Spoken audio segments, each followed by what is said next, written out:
Hello dear students of 7th class. Dear students, इस video में मैं आपको बताऊंगा कि how to write a formal letter and why do we write a formal letter.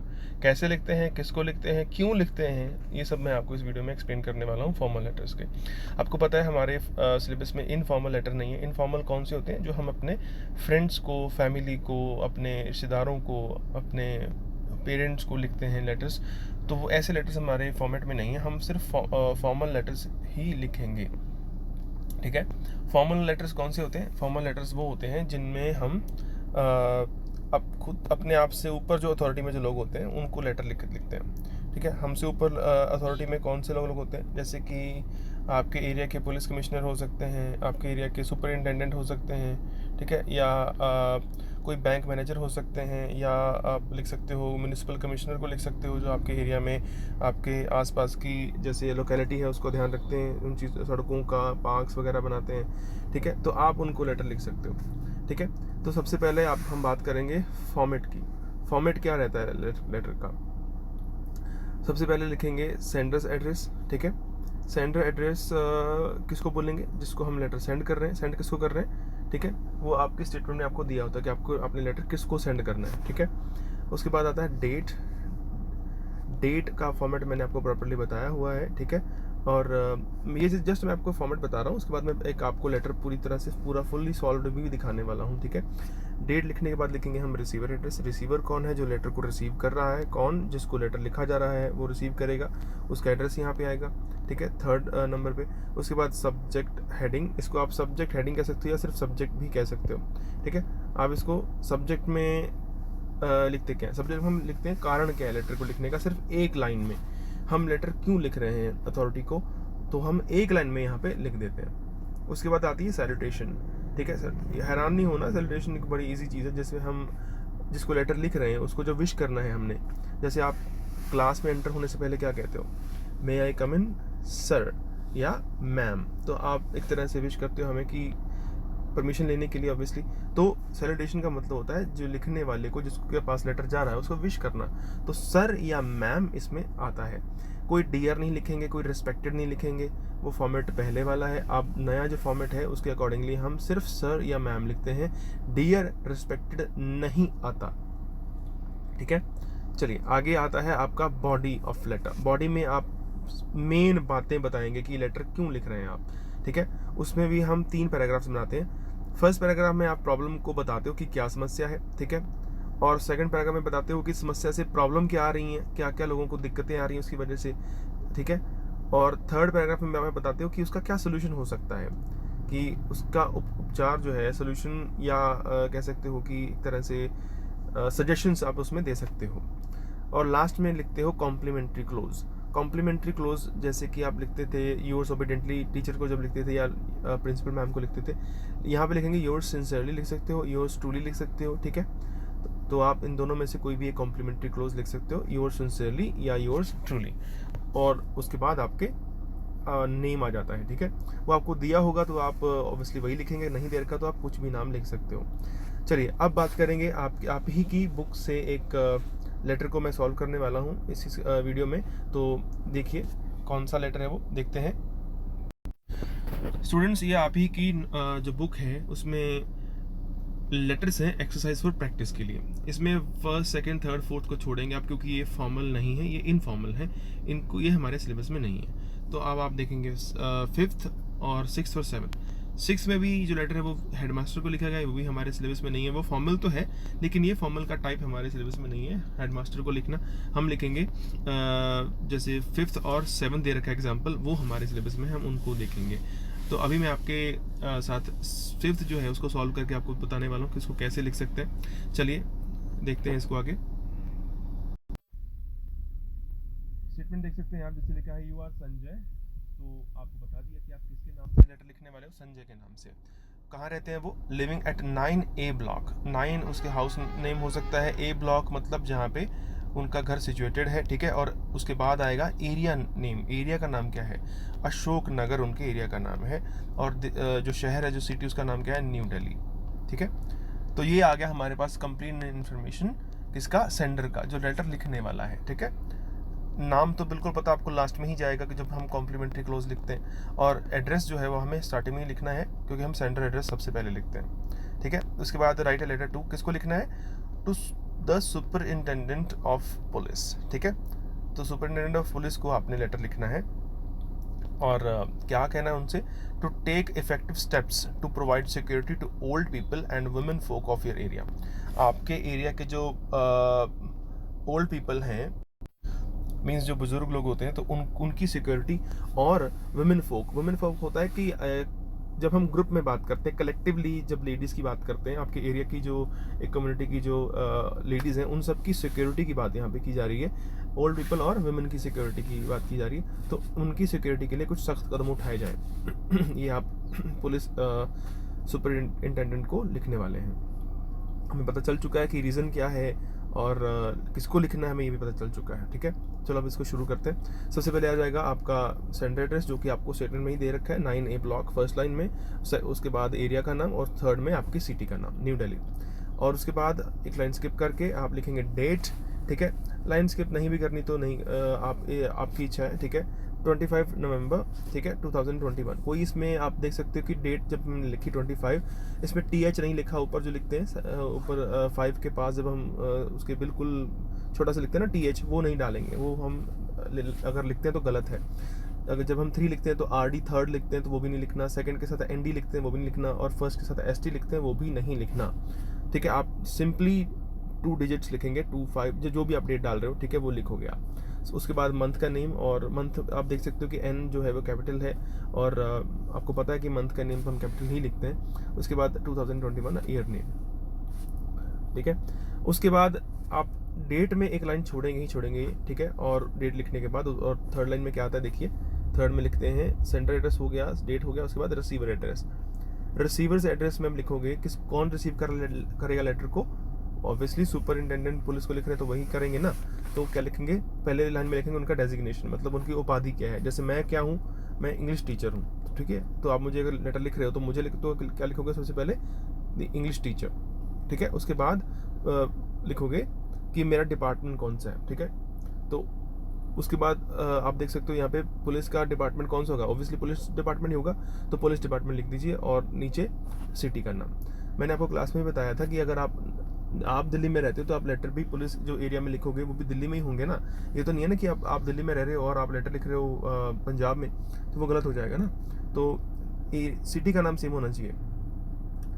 उसके बाद लिखते हैं हम रिसीवर एड्रेस के बाद सब्जेक्ट लिखते हैं। सब्जेक्ट क्या होता है, रीज़न, एक लाइन में क्या रीज़न है, प्रोवाइडिंग मतलब देना, प्रोवाइडिंग होता है प्रदान करना, देना, सिक्योरिटी प्रदान करना, किसको, to old people and women folk, ठीक है।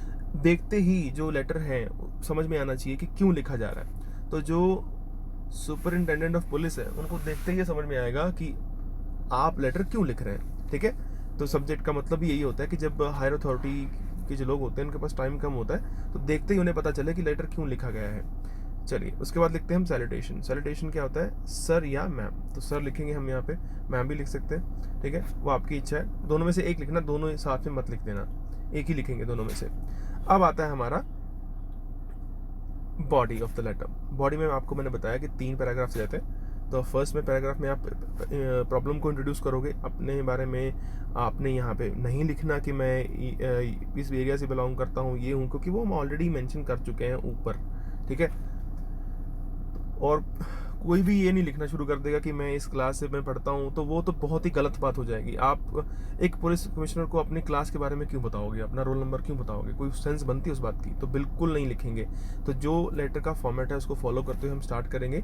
आई wish to draw your kind attention towards the, मैं आप इसके लाइन का मतलब है कि मैं आई विश, मैं चाहूँगा, ड्रॉ योर काइंड अटेंशन मतलब आपका ध्यान खींचना चाहूँगा, टुवर्ड्स की तरफ, the deteriorating law and order situation in our area. देखो डिटेरियोरेटिंग का मतलब होता है बिगड़ना। अगर कोई चीज़ बिगड़ रही है तो उसके लिए हम ये अच्छा वर्ड यूज़ करते हैं, डिटेरियोरेट, ठीक है। ING लगा कि बिगड़ रही है। लॉ एंड ऑर्डर, देखो लॉ एंड ऑर्डर का मतलब होता है कि जो पुलिस है वो हमारे एरिया में, किसी के भी एरिया में जो है, एक प्रॉपर लॉ एंड ऑर्डर बनाते हैं कि कोई किसी तरह का किसी को प्रॉब्लम ना हो। लोग जो है वो लॉ को फॉलो करें, रूल्स का पालन करें, ठीक है। अगर आप सड़क पे चल रहे हो तो लोगों को प्रॉपरली जो है अपनी जो है सड़क पे चलने का रूल है कि वो प्रॉपरली गाड़ी चलाएंगे। अगर क्या हो कि सभी लोग, कोई इधर आ जाए, कोई उधर चला जाए, जो लेफ्ट पे चल रहा है वो राइट में चला जाए, तो बहुत ही गलत हो जाएगा ना। तो सभी को रूल फॉलो करने हैं, ये सुनिश्चित कौन करता है कि पुलिस करती है। तो लॉ एंड ऑर्डर जो होता है, मतलब कि लोग सभी नियम कानूनों का पालन करें। तो ये क्या है, law and order in situation in area क्या हो रहा है, बिगड़ रही है कि हमारे एरिया में लॉ एंड ऑर्डर की सिचुएशन जो है, हालात जो है वो खराब हो रहे हैं। कौन सा एरिया? अशोकनगर। इतना लिख सकते हैं आप, ठीक है। Every day the newspaper are full of reports about the crimes committed in the city. वो कहते हैं कि हर रोज़ जो अखबार हैं वो हम जो क्राइम्स हैं, क्राइम कमिट करना क्या होता है? कमिट होता है कर देना, क्राइम को कमिट करना। तो क्राइम की जो रिपोर्ट से अखबार भरे पड़े होते हैं रोज़। The murders of old people and molestation of women. Murder क्या होता है आपको पता है? किसी को मार देना। ओल्ड पीपल के मर्डर्स, और मोलेस्टेशन मतलब किसी को मिसबिहेव करना, गलत व्यवहार करना वुमेन के साथ। तो इन चीज़ों से, इन खबरों से अखबार जो है भरे पड़े हैं। तो इसमें आपने क्या किया? प्रॉब्लम को इंट्रोड्यूस कर दिया कि मेरे एरिया जो है अशोकनगर, वहाँ पे लॉ एंड ऑर्डर की बहुत ज़्यादा समस्या बढ़ रही है, लोग नियम कानून का पालन नहीं कर रहे, क्राइम बढ़ रहा है, ठीक है। इसमें आपने फर्स्ट पैराग्राफ में प्रॉब्लम को इंट्रोड्यूस कर दिया। और सेकंड लाइन देखिए, फर्स्ट पैराग्राफ को पढ़ने के बाद आपको ये लगेगा कि इसमें तो बहुत टफ लैंग्वेज लिखी हुई है। तो डियर स्टूडेंट्स, ये सिर्फ आपको बताने के लिए है कि आप इस तरह से, इस लेवल का लिख सकते हैं। आप प्रॉपरली, आपको छूट है कि आप जिस तरीके से लिखना चाहते हो उस तरीके से लिखिए। सही होना चाहिए, सेंस बननी चाहिए। जो मैं बता रहा हूँ कि वही आपको प्रॉब्लम को इंट्रोड्यूस करना है, बताना है कि प्रॉब्लम है क्या, वो होना चाहिए उसमें। लिख आप अपनी मर्जी से ही सकते हैं, और लिखना भी चाहिए। कॉपी तो मैं आपको शुरू से ही कहता हूँ कि कोई भी जो राइटिंग, जो आपका पैराग्राफ हो, चाहे शॉर्ट स्टोरी हो, जो कुछ भी हो, तो आप अपने आप ही लिखेंगे, ठीक है। मैं आपको सिर्फ फॉर्मेट बताऊंगा, आपको सॉल्व करके बताऊंगा, ठीक है। आगे देखिए, सेकंड में मैंने बताया था आपको कि क्या दिक्कतें आ रही हैं, क्या हो रहा है। उसमें देखेंगे आप, incidentally every third of such incident occurs in Ashoknagar. वो कहते हैं कि जो ऊपर मैंने बताया कि ये प्रॉब्लम्स हो रही हैं इंसिडेंटली, मतलब ये जो चीज़ें हैं, ये हर, मतलब एक में से तीसरी जो है वो घटना अशोकनगर में हो रही है। मतलब जहाँ से वो बिलोंग करते हैं, मतलब हम बिलोंग करते हैं, जो लेटर लिख रहे हैं। It seems that the police has turned Nelson's eye towards the criminals. Nelson's eye का मतलब होता है, एक मुहावरा है, एक इडियम है, कि आंखें बंद कर ली हैं पुलिस ने क्रिमिनल्स की तरफ से, कि जो लोग क्राइम करते हैं, जो दोषी लोग हैं, क्रिमिनल्स हैं, ठीक है, उनकी तरफ तो पुलिस ने आंखें बंद ही कर ली हैं। नेल्सन्स आई का मतलब होता है कि आंखें मूंद लेना, कि उनको इग्नोर करना, क्रिमिनल्स को कुछ कहते ही नहीं है। In spite of repeated FIRs, वो क्या, इन स्पाइट का मतलब होता है कि बावजूद, रिपीटेड मतलब बार बार, FIR क्या होता है कि अगर किसी को प्रॉब्लम हुई है, कोई किसी के साथ कुछ गलत हुआ है, तो पुलिस डिपार्टमेंट जाके वो FIR नोट करवाते हैं, लिखवाते हैं। तो वो कहते हैं कि बार बार FIRs लिखवाने के बावजूद भी the cases of crimes and murders still remain unsolved, कि जो क्राइम्स हैं, जो अपराध हो रहे हैं और मर्डर्स हो रहे हैं, वो उनके जो केसेस हैं वो अभी भी अनसॉल्व हैं, पुलिस ने उनको सॉल्व नहीं किया। तो एज अ सिटीजन, एक नागरिक होने के तहत, I request you to take immediate and effective steps against the criminals. मैं आपसे दरख्वास्त करता हूँ, रिक्वेस्ट करता हूँ, ठीक है, कि आप एक तुरंत, इमीडिएट होता है तुरंत एक्शन लेना, इफेक्टिव मतलब एक ठोस कदम उठाना, अगेंस्ट, खिलाफ, द क्रिमिनल्स, क्रिमिनल्स के खिलाफ, अपराधियों के खिलाफ एक तुरंत और एक ठोस कदम उठाइए। आगे हम बताएंगे सजेशन क्या कर सकते हैं। To begin with, you may post more policeman in our area, कि आप हमारे एरिया में और ज़्यादा पुलिसमैन की, जो और